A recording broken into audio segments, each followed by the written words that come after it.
How did we first meet? Oh, It's a horrible experience. it was a DWI toxicology school.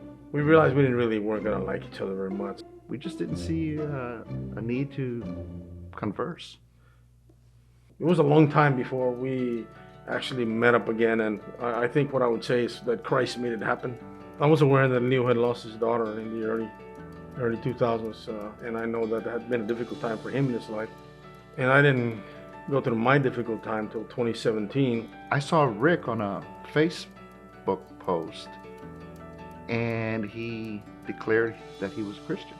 Somehow that drew me towards visiting with him, and we met.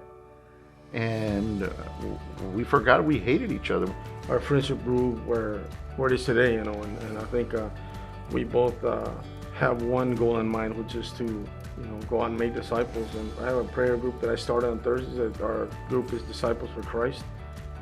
From the Disciples for Christ group, we just started outreaching, and we just finished doing the first responders conference.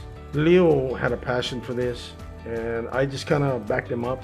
And he's the reason that conference is where it's at today. Well, today's event was put together by Rick and I in collaboration with BT Church.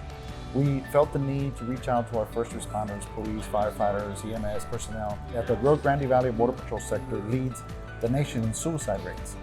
So we feel an urgency. We still have a strong connection, as we're both retired law enforcement, to and towards our first responders. Numbers are alarming, obviously, when it comes to divorce, suicide, and our message was really to try to reach them and try to hopefully plant a seed in their heart that can grow from there, to understand how important the relationship with Christ is. I first heard about Stark at BT Church. It is a step that we were a little hesitant, and as old as we are, although he is senior to me, it's something that I think Rick and I want to have more knowledge, have more understanding, because we do a lot of volunteer work in hospice centers, police departments as chaplains. We want to be able to serve people the right way.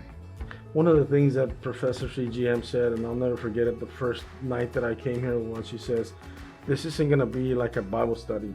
This is going to be intense, and it's going to be something that's going to be different. It is intense, it is in-depth, and it's very good. I mean, so if anybody is thinking of doing this, don't think about it too long. Just make a decision to come, because it is something that if you love the Lord and you love God, this is the place to learn more. It really is true that these donors of Stark, they're really making some changes in people's lives, that they're carrying it forward, because those students are actually going out to the communities and serving people. So to the donors of Stark, we really, really appreciate everything that you do. Thank you.